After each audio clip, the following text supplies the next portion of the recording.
Добре дојдовте во 360 степени. Во ова издание кое од објективни причини го реализираме надвор од студиото на МРТ, гостува Орхан Муртезани, министер за европски прашања и потпредседател на партијата Алтернатива, која е дел од коалицијата ВЛЕ. Има повеќе поводи за гостувањето на министерот Муртезани. Едно изминувањето на 100 дена од мандатот на новата влада, друго е одлуката на Европската унија да ги оддели во пристапниот процес земјава и Албанија. Трет повод може да биде неодамнешната посета на високата владина унгарска делегација предводена од Виктор Орбан, понатаму неодамнешната посета на македонската владина делегација на Брисел, дел од неа беше и министерот Муртезани. Господин Муртезани, благодарам што сте дел од 360 степени. Благодарам за поканата. Неодамна владата ве назначи за главен преговарач, не случајно го оставив за во прашања, не го спомнав во најавата. Во една објава на социјалните мрежи велите тоа е привилегија за мене.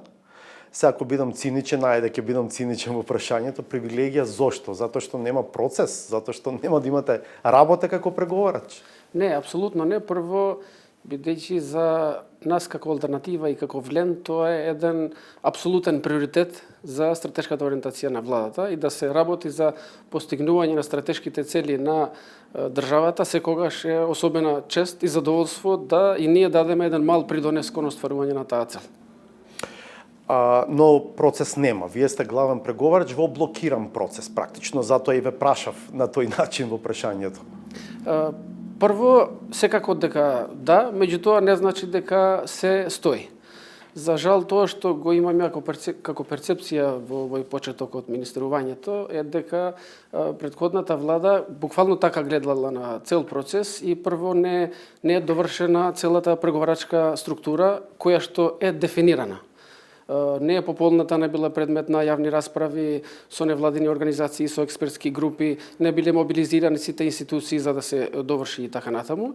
И второ, мислам дека во процесот на остварување на реформите ние имаме огромна домашна задача која што мора да ја истераме без разлика што имаме вето од Бугарија за отпочнување на преговорите. Сакам да кажам дека иако формално процесот на отварање на преговорите е блокиран, ние имаме еден куп и приоритети и реформи кои што треба да ги тераме напред во насока на подготвување на земјата кон пристапот. Повеќе работи кажавте во одговорот, рековте имаме вето од Бугарија.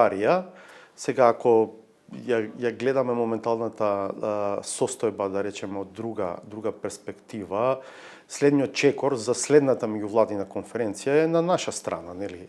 Според тоа како сега е поставен процесот, ако се донесат уставните измени, по автоматизам ќе се одржи втората меѓувладина конференција, така што прашање дали имаме вето или самите се блокираме во тој процес? Прво, формално за отварање на кластерот Fundamentals, ние имаме две, да речеме, одредници. Тоа е патоказа за владење на правото и реформите во администрацијата, кои што се во фаза на финализација. Сме добиле коментари од страна на Европската комисија, ги завршуваме, ги усогласуваме со реформската агенда, бидејќи одредени области се покриваат. Меѓутоа, ние како земја имаме и одредена политичка одредница, а тоа е уставните измени. Тоа што за Албанија беше случајот со господинот Белери или со демаркацијата на јужната граница помеѓу Албанија и Грција, такви политички одредници, односно таква политичка одредница имаме и ние, и без политички да го тоа решаваме, формално не можеме да го отвориме кластерот Fundamentals.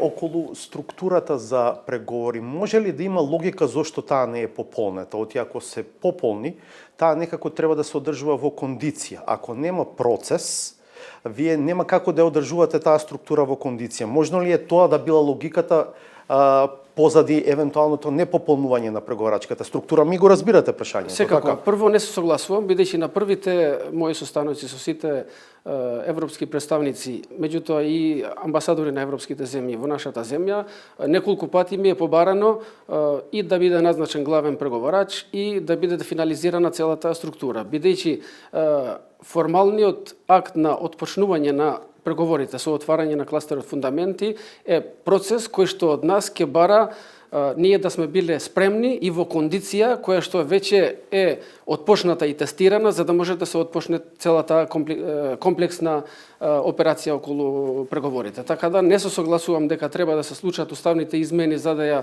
финализираме целата преговорачка структура, бидејќи таа треба да биде предмет на преговори или предмет на дискусии со различни групи на интереси. Тоа е процес кој што зима време, затоа ние сега сме го почнале на време и ќе инсистираме тоа да се заврши без разлика дали или кога ќе се случат уставните измени. Реков и во најавата, деновиве изминуваат првите 100 дена од мандатот на новата влада, на ВМРО ДПМН е влен и знам. При формирањето беше соопштено дека еден од трите столба, еден од трите, да кажам, клучни принципи на кои што ќе почива работата на оваа влада, меѓу другото ќе биде забрзани евроинтеграции. Сега изминаа 100 дена. Што на планот на забрзани евроинтеграции мислите дека направи новата влада? Прво, ние утре мислам дека како влада ќе правиме 100 дена од основањето.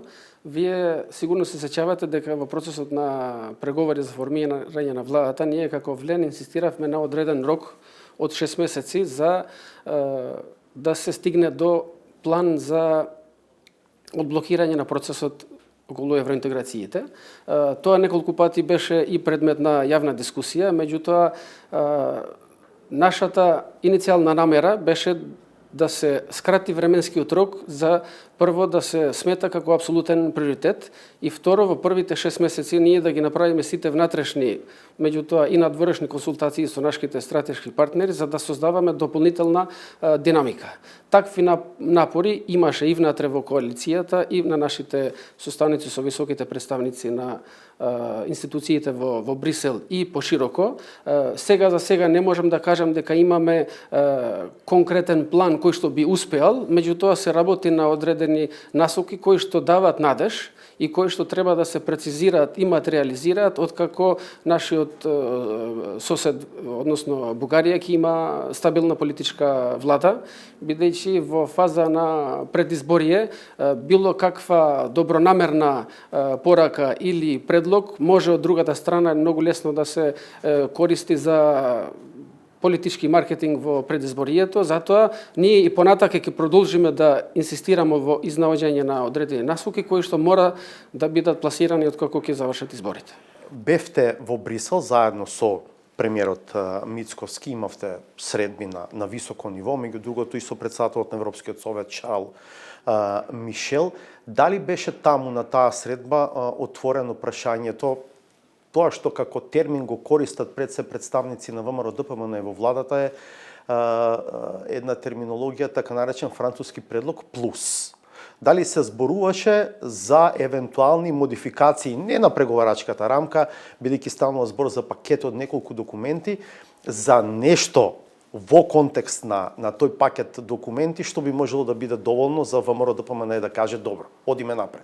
Прво, како што знаете, овие беа првите состаноци и во првите состаноци обично се презентираат заложбите и на едната и на другата страна и главно во овие состаноци беше разговарано за заложбата на земјата во евроинтеграциите, меѓутоа и од другата страна огромната поддршка од европските институции.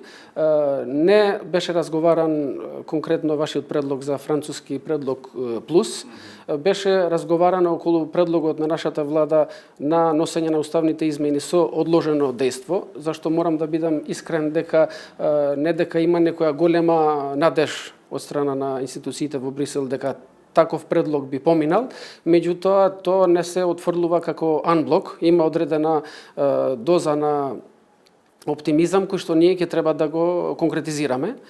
Мислам дека владата има добра основа кога вика дека логиката во промената во уставните измени треба да е слична како тоа направена во кога влеговме во НАТО со смена на името, односно дека треба да има во фазата на промената на уставот уште еден дополнителен амандман кој што ќе гласи дека содржината ќе се материализира, односно дека ќе влезат во сила откако Бугарија во нивното собрание ќе го ратификува тритито за приклучување кон Европската Европската Унија.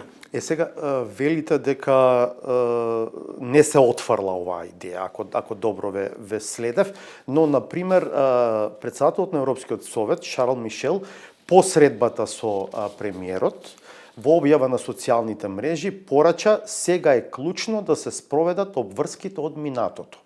Сега, како да ја разбереме оваа порака од председателот Шарл Мишел, ако велите дека сепак има некаква шанса дури да се прифатат уставни измени со одложено дејство? Секако дека господинот Мишел се повикува на формалната одлука од заклучоците на Советот, од одлуките кои што се донесени и кои што стојат пред нас. Меѓутоа, ние знаеме дека... Би можел да каже, ајде да сочекаме политичка влада во Бугарија, па да видиме што ќе се случи. Тогаш ќе личи премногу на нашиот став и нема да биде коректно од нивната страна.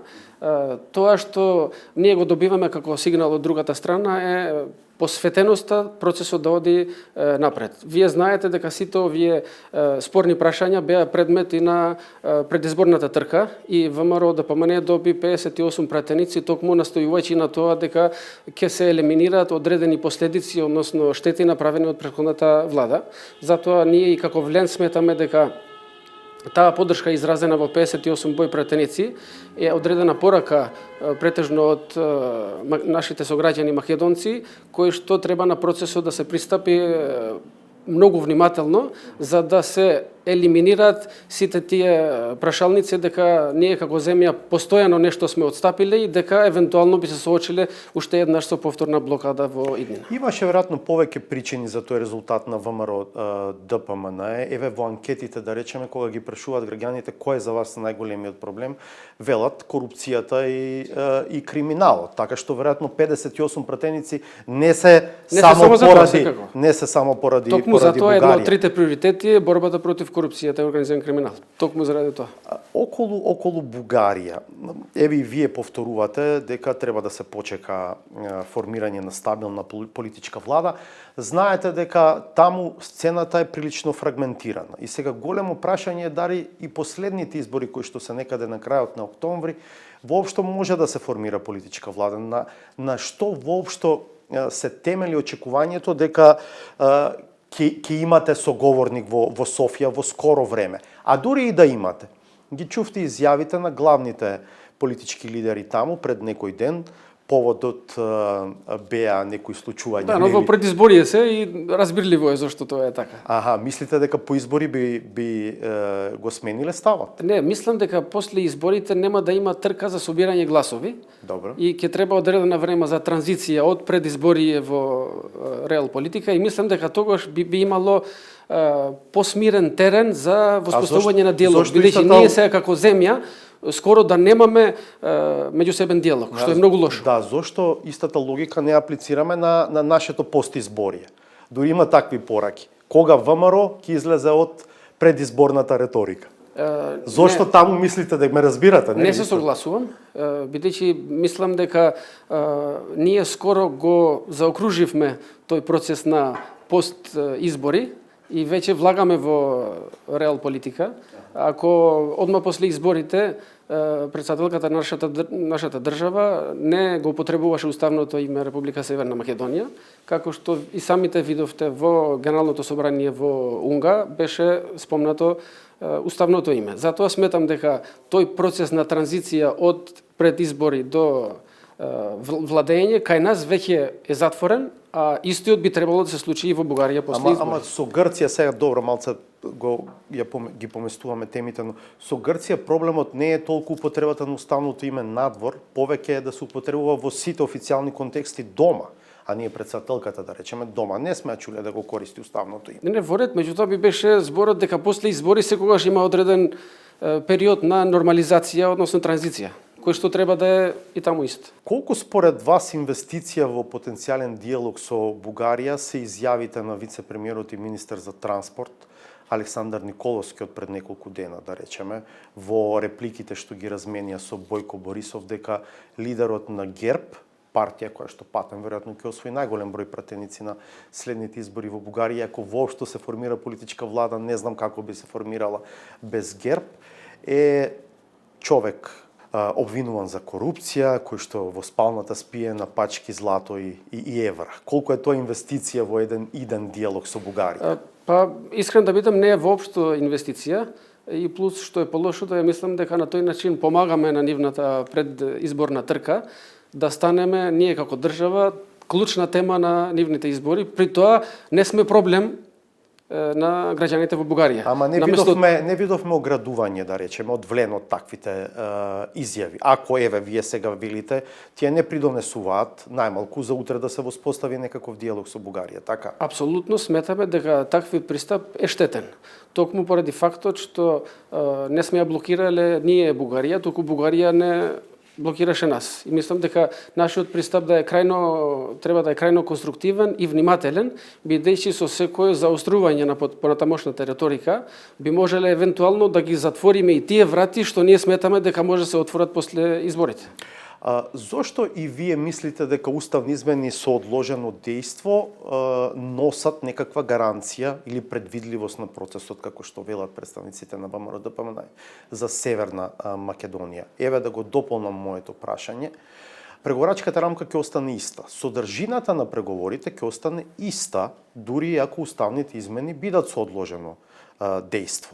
Така што сме добиле од тоа што ќе ги донесеме сега уставните измени, а тие ќе влезат на сила, да речеме, по ратификувањето на пристапниот договор за Северна Македонија во ЕУ? Прво, суштествено е, ние сега имаме вето и блокиран е отворањето на процесот на преговори. На тој начин ние мислиме дека ќе го одблокираме процесот. Бугарија од другата страна сепак има можност за вето пред ратификација на тритето во нивото собрание, а ние ќе унапредуваме напред.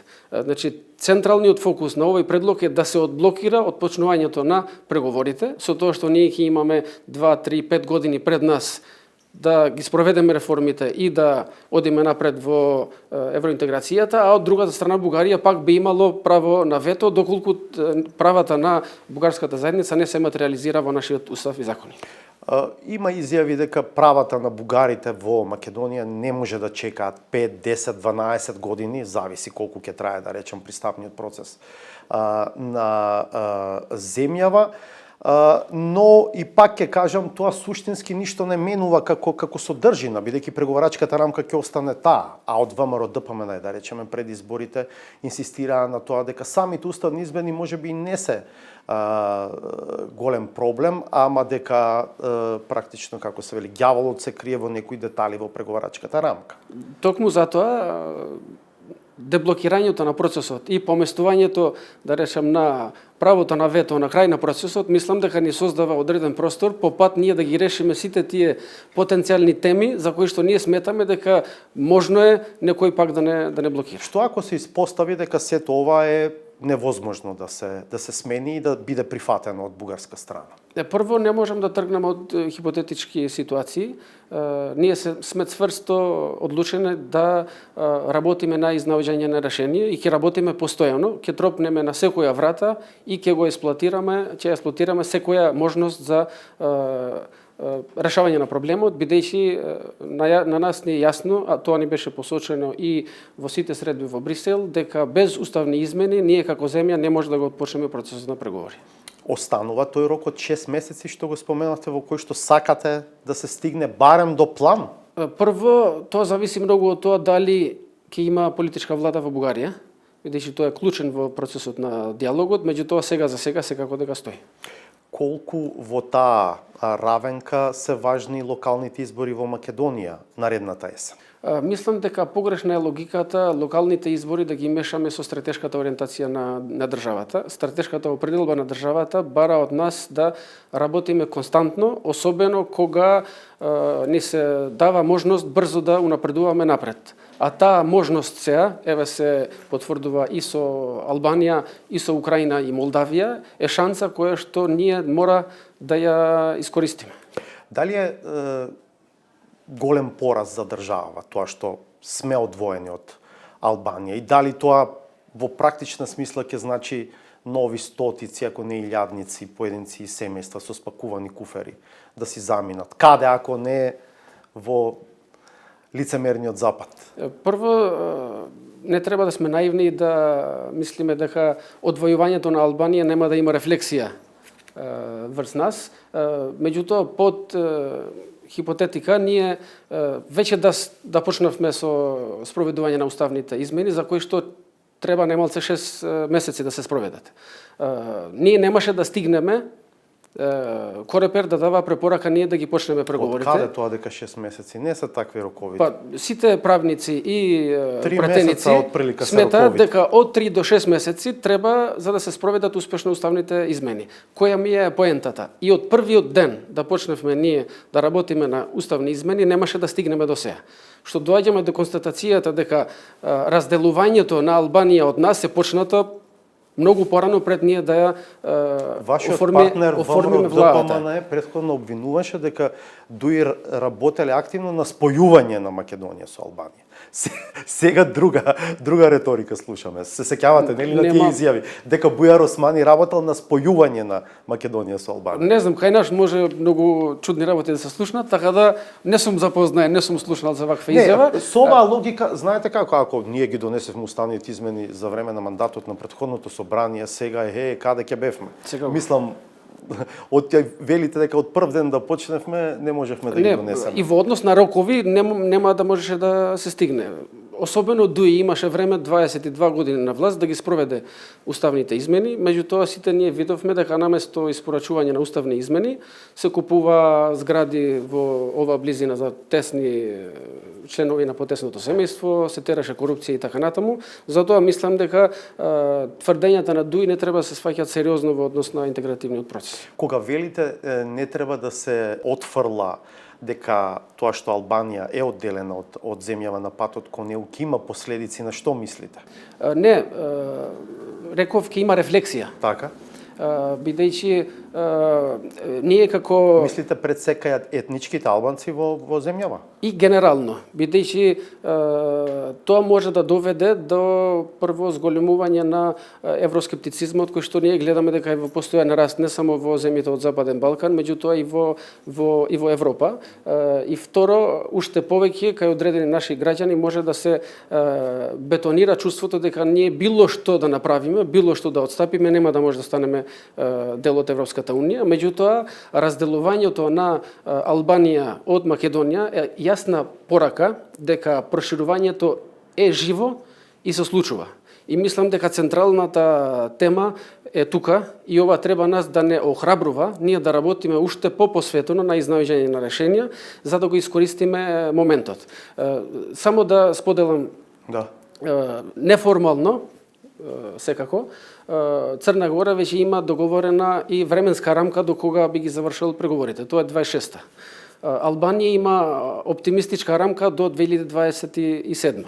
Ако ние сме почнале пред Хрватска, а остануваме последна на Балканот со Косово и Босна, мислам дека генерално впечатокот ќе биде многу лош. Да. Добро што го споменав тоа со Црна Гора, бидејќи Црна Гора доби така наречени closing benchmarks за главните поглавја 23 и 24, што е практично најава дека влегува во самото финале на пристапниот процес, што е и вие самиот спомнувате 2026 како неформален рок за завршување на преговорите, што дефинитивно покажува дека пристапниот процес можеби не е многу динамичен, но е жив, се разбира, и дека води кон потенцијално членство утре. Не само што е жив, се одвива со многу поголема брзина. Тоа што Црна Гора го има поминато или сработено во изминативе 6 месеци, во нормални услови, без агресијата на Русија врз Украина, ќе требаше да се заврши во период од 3 до 4 години. Значи, затоа викам дека овој момент треба да влијае врз нас, да уште повеќе работиме на изнаоѓање на решенија и да го фатиме чекорот за брзо да унапредуваме напред. За време на неодамнешната посета на унгарската владина делегација, унгарскиот премиер Виктор Орбан рече дека на премиерот Мицкоски му образложил свој план за тоа како да се надмине овој моментален ќорсокак во кој што е земјава. Вие го знаете планот на Орбан? Мислам дека тоа е разговарано на тет-а-тет средбата со премиерот. Тоа што беше споделено на билатералната средба на влада со влада беше тоа што премиерот Орбан го рече и пред медиумите дека тој се нуди како посредник во изнаоѓање на решение на спорот со Бугарија. Вие детали не знаете. Што предвидува тој предлог, да речем, тој план? Ако премиерот Орбан го сподели со нашиот премиер, тоа може да е споделено само помеѓу нив. На билатералната влада со влада не беше разговарано. Тоа што од Бугарија стигна не, што ви кажува? Тоа ми кажува дека бугарите се на екот на предизборната кампања и било што ние да нудиме од оваа страна експресно ќе биде одбиено. Брзо ќе стигне постизборието, после ќе ви требаат нови аргументи за тоа дека од другата страна нема подготвеност. Нови аргументи, меѓутоа и нови можности за Ајде ќе видиме. Како Влен, имате ли став за промената на составот на Историско-образовната комисија со Бугарија? Секако дека да. Прво, нормално е при секоја нова влада да има рекомпозиција на одредени тела. Нема да при тоа да навлезам во оценка за секој поединечен член на комисијата. Сметам дека тие во нивната работа ќе се водат од професионални, научни и методолошки пристап, а не од политички притисок за брзи резултати, бидејќи за вакви слични комисии имаме и успешни примери од Европската унија, помеѓу Полска и Германија. Уште работи комисијата. Да, беше формирана 72 и за одредени историски процеси им требаше повеќе децении за да дојдат до заедничко прифатливо решение. Или па француско-германскиот случај, кој што е отпочнат со Елисејскиот договор 63-та и кој што трае и ден денес. Што ми е централната поента, комисијата не треба да биде предводник на политичките процеси, туку треба да биде одделена од политичкиот диалог. Само така мислам дека ние ќе може да чекориме напред стабилно, при тоа не создавајќи дополнителни проблеми. Околу Унгарија и очигледно засилената динамика на контакти меѓу новата влада и унгарската влада предводена од Орбан, вие како Влен се согласувате ли со ова, не знам, фрлање во прегратките на Орбан, некако така личи, бидејќи има дури детални прегледи за динамиката на средби помеѓу представници на нашата влада и на унгарската влада, прилично динамична е таа фреквенција. При тоа ние сметаме дека ние мора да сме подеднакво добри со сите наши стратешки партнери, односно земји членки. Како што знаете, Унгарија е земја членка на Европската унија, меѓутоа ние мора константно да држиме солидни и добри односи и со крупните играчи во Европската унија, а тоа се Франција, Германија и други земји. Мислам дека мора низ целиот процес да се држи солиден баланс, бидејќи ние сме мала земја и ни требаат пријатели во Европската унија, меѓутоа ни треба широк круг на пријатели. Знаете дека Унгарија има сериозни проблеми во основните демократски постулати, владење на правото, независноста на судството, слободата на медиумите. На Унгарија и се замрзнати милиарди евра европски фондови. Поради демократскиот дефицит беше покрената дури процедура за одземање на правото на глас во рамките на Советот на Европската унија. Секојдневно речи се стигнуваат критики за незиното солирање во делот на надворешната политика, односите со Русија и со Кина. Дали таква држава ни треба за стратешки партнер? Прво, се додека Унгарија е земја членка на Европската унија, Европската унија тие процеси ги тера како жива материја внатре во нив. Ние немаме ни можност да влијаеме таму, меѓутоа ваквите податоци секако дека треба да не бидат на ум кога отпочнуваме одредени процеси на спријателување или продлабочување на соработката. Затоа викам дека нашиот пристап треба да е да градиме пријателски односи со сите земји на Европската унија. Се согласувате ли со ставот на премиерот дека Унгарија е пример како една држава може успешно, како вели тој, да балансира меѓу националниот суверенитет со глобалната интеграција?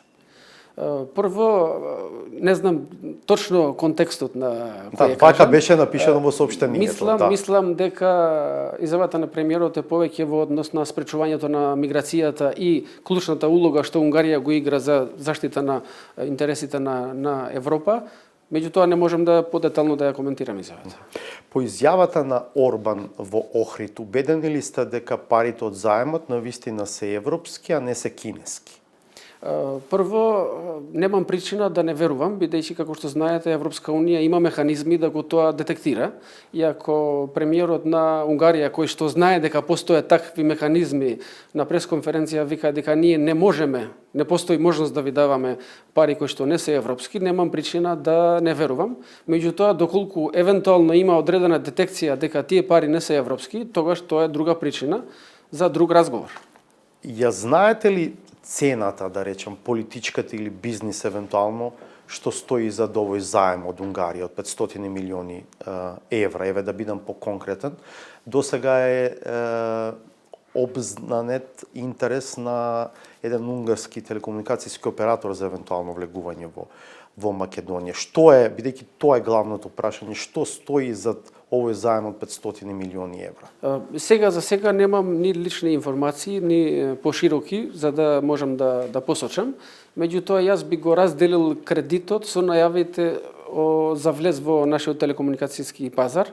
Таму има одредени сериозни најави за, да речем, кинески капитал и така натаму, така да тоа би го држал на страна за да се доиспита дополнително во однос на унгарскиот кредит.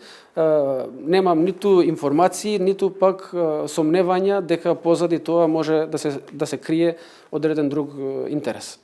Да меѓувладината седница со Унгарија, според тоа што беше соопштено, се зборувало и за борбата против корупцијата. Се малце вака дури и шеговито звучи, со оглед на тоа што Унгарија е прилично ниско рангирана на сите листи во делот на борба против корупција, да речеме на Transparency International, за перцепцијата на корупцијата е прилично ниско. Дури заедно со нас на 76-то место последната година, последно рангирано од сите земји членки на Европската Унија. Зашто навистина зборувавте во тој дел?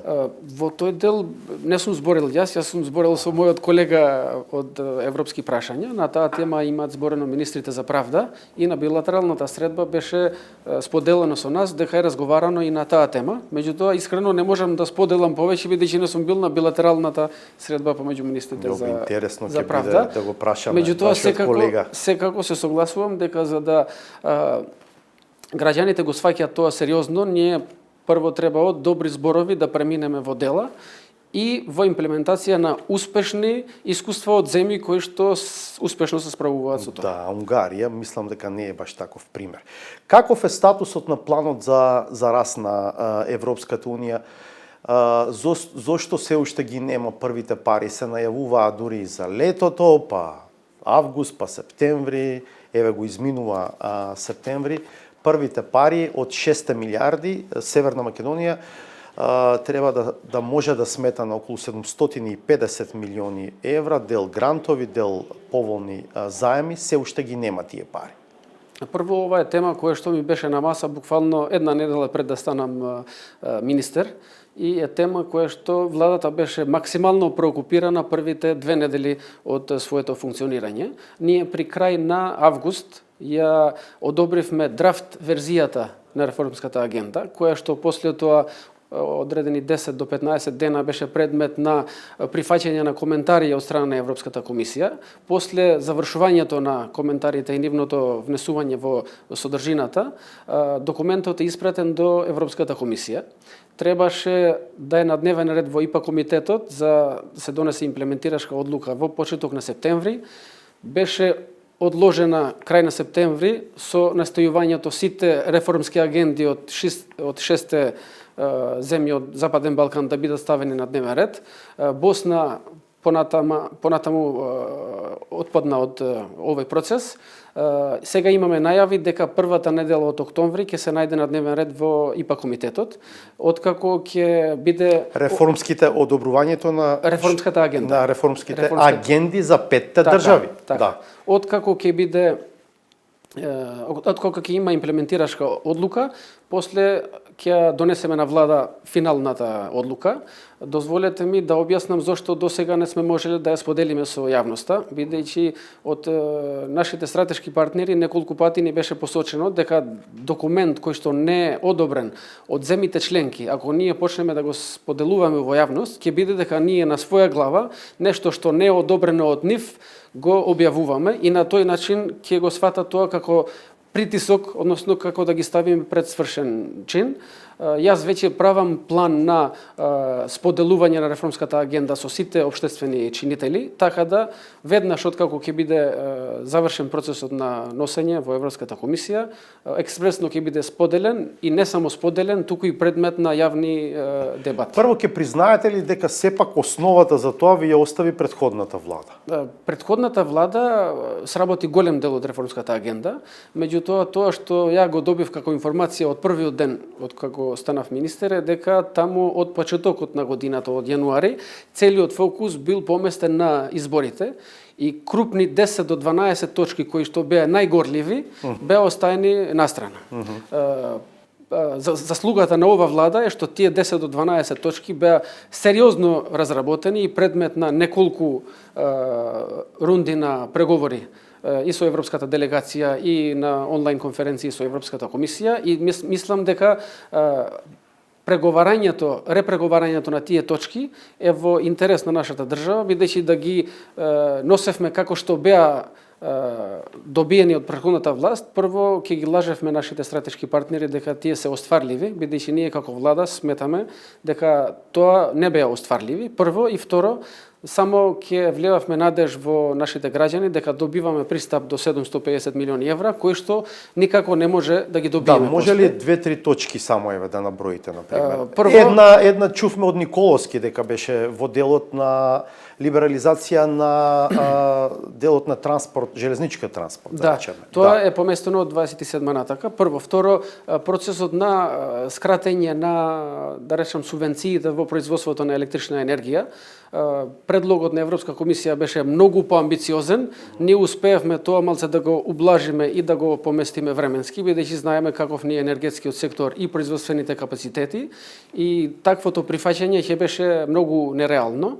Второ и трето, преструктурирањето на Македонски пошти и Македонски железници. До кога е тоа поместено? Прво, мислам дека Министерството за транспорт со Македонски пошти треба до крај на годината, односно до јануари 2025 да предложат план за преструктурација, кој што ќе треба да се имплементира до 2027, да, кој што треба да резултира со 15% намалување на цената на услугите и подобрување на квалитетот и 15% намалување на загубите со намера од 2027 и натака да нема акумулација на дополнителни долгови.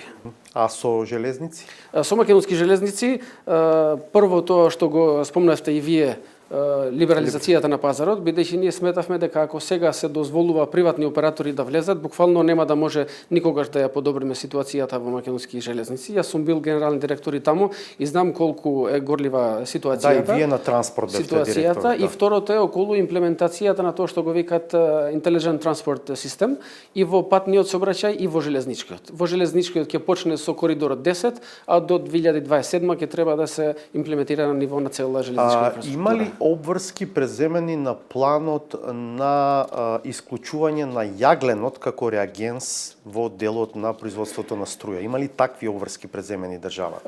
Прво, тоа е во рамките на тоа што го викат carbon pricing. Бидејќи од 1.1.2026 овој механизам влегува во сила и секој македонски производ кој што е произведен од електрична енергија од јаглен ќе биде предмет на дополнителен данок. Една од точките која што апсолутно е мој приоритет и приоритет на цела влада е успешни приказни од имплементација на целиот систем на акредитација, бидејќи нас ќе ни треба цел систем на акредитација која што ќе дава на крај таков сертификат дека одреден производ е производен од одреден вид на електрична енергија. Ние ќе треба многу брзо да почнеме да го имплементираме и мора како влада да работиме на начин како да го ублажиме ударот од таков чекор, бидејќи сметаме дека треба да преговарате нов транзиционен период. Не, бидејќи тоа влага во сила на ниво на Европска унија на 1.1.2026. Тоа пробавме ние да го поместиме за 6 до 12 месеци, меѓутоа влага во сила на ниво на Европска унија, ние ќе мора да се приспособиме кон тоа. Како вреди Дали се согласувате со ставот на премиерот и на вице-премиерот Николовски дека проектот за третата делница од пругата кон Бугарија е лош, скап и неизводлив? Имате ли став за тоа прашање? Секако. И дали е тоа дел од исто така од планот за раст? Тоа се финансира преку ИПА средства. Значи, средствата што доаѓаат од реформската агенда се додаваат, меѓутоа не се преклопуваат со тоа што се финансира со ИПА. Прво, ние сметаме дека коридорот 8 е стратешки коридор кој што е од големо значење за НАТО алијансата. Ние како земја членка НАТО алијансата, преку изградба на тој коридор, ќе бидеме фактор кој што ќе придонесе на стабилноста на регионот и на целата алијанса. Така да ние инсистираме на проектот да се гледа од оваа перспектива. Меѓутоа, сериозно и внимателно сме ги слушнале сите тие наводи за потенцијална корупција, за потенцијално уместење на целата тендерска документација. Секако дека ако има такви основани сомневања, тендерот ќе треба да се повтори. Меѓутоа да се повтори за да може да се изгради. Сега ставот на министерот Николовски е дека тој нема да го ретендерира, затоа што смета дека не чини проектот. Јас не сум запознаен со деталите на проектот и не можам да го коментирам, меѓутоа тоа што знам е дека има одредени разговори на ниво на Европска комисија за диалог помеѓу двете страни, бидејќи таков битен проект нема да ни се остави само на нас ние да одлучиме за тоа.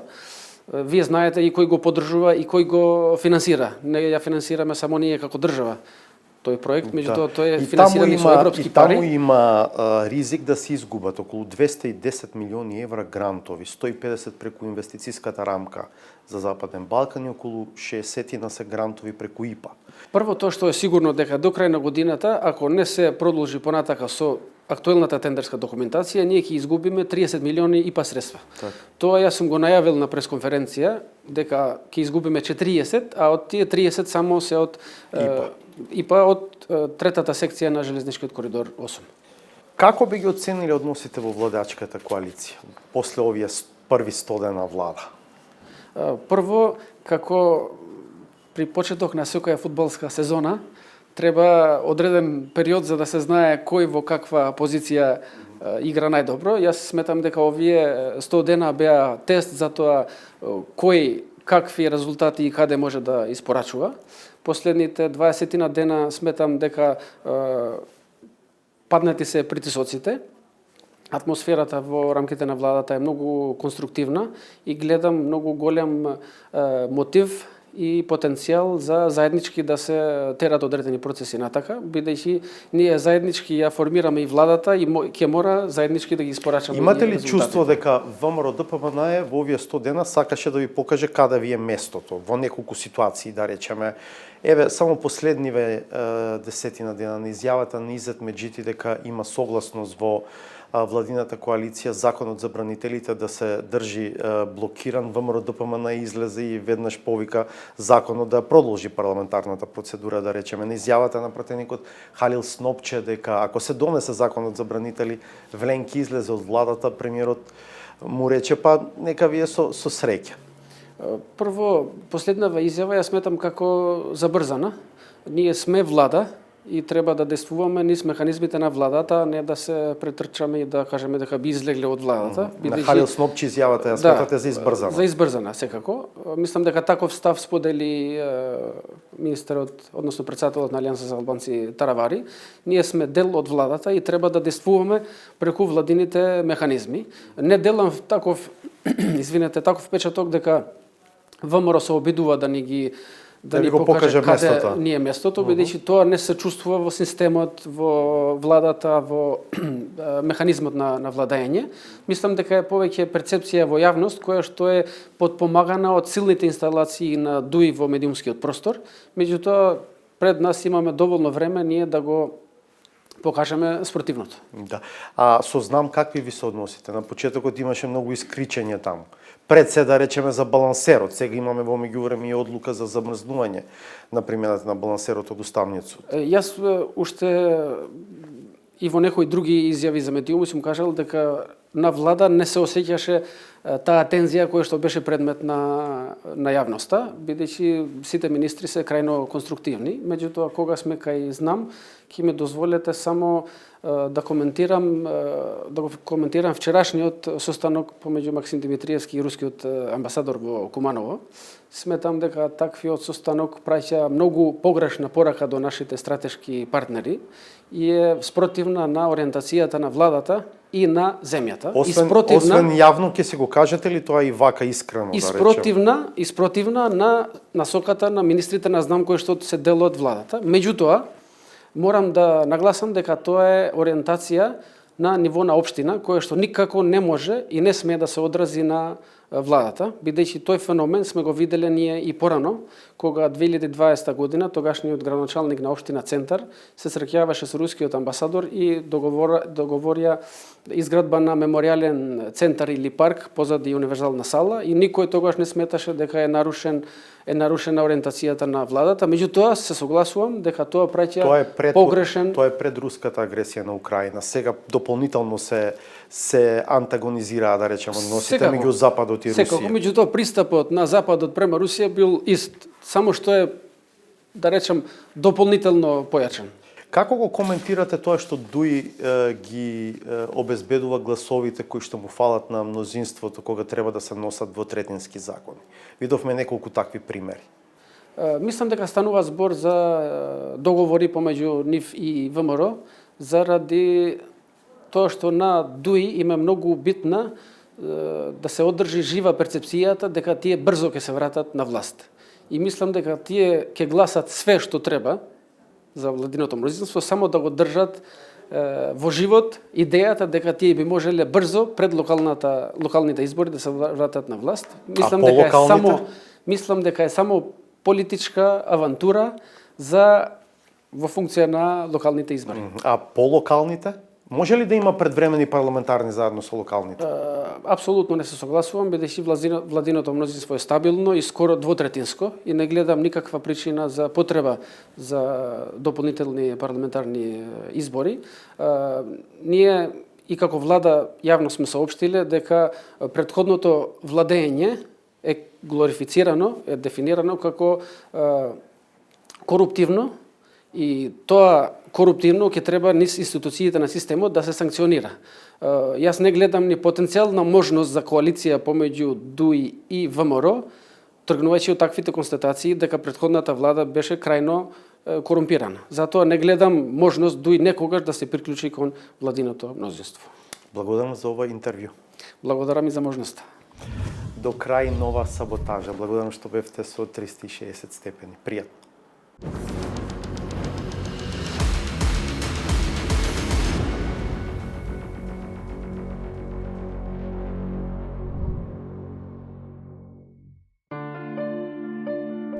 Политички аргументираната дебата се одвива на исклучително високо ниво. Се споредуваат податоци за имотната состојба, тие се комбинирани со суптилни пораки околу избраниот начин на живот и влијанието на синтетичките или природните супстанци врз него. И сето тоа зачинето со вообичаени балкански манири. Ти исклучи се. Немој мене почитува. Јас не сум богаташка, ти си богаташ. Наркомани сте. Мене Пренесете на вашиот лидер алкохоличар да ве прибере и да не се понашате како малограѓанка одека. Ке не трпите тек до прва. Крвта со памукче има да ја пију. Издржливоста е клучен факторот и не само кај политичарите, и што поразлично не е однесувањето ниту кај креаторите на јавното мислење. Здрава и општествено корисна дебата не е пожелна, кога кликовите оро играат. Ве молам, продолжите со истото темпо, добро е за гледаност. Што ние сме мајмуни овде што прават забава, Па генерално тоа ни е. а те запукаме двојцата тебе, па сега на крај. Добро. Слушај, за бокс меч се плашат боксерите сега, така ли? Кај може да сте ви која категорија сте супер Јас сум тешка, ева се супер ве. тешка. Категоризацијата е навистина сериозен проблем, ама ниту супер тешкашите таа не ги засега, па со невидена леснотија прифаќаат групно да бидат мизансцен за перолесен ранг. Овој феномен е можеби својствен за приватни, ама не и за службени простории и лица. Премиерот тука ли е? Тука е, меѓутоа на состанок. Зафатена? Да го прашам нешто? Не. Малку само. Едно прашање. Малку. Само едно прашање поставам. Премиере? Едно прашање да ви поставам, дали ќе може? Има многу прашања, малку одговори. Некои се лесни, не бараат големо двоумење, а други пак се птен комплицирани, особено ако од 4 локации и 7 живеалишта треба да се одбере едно кое е при срцето.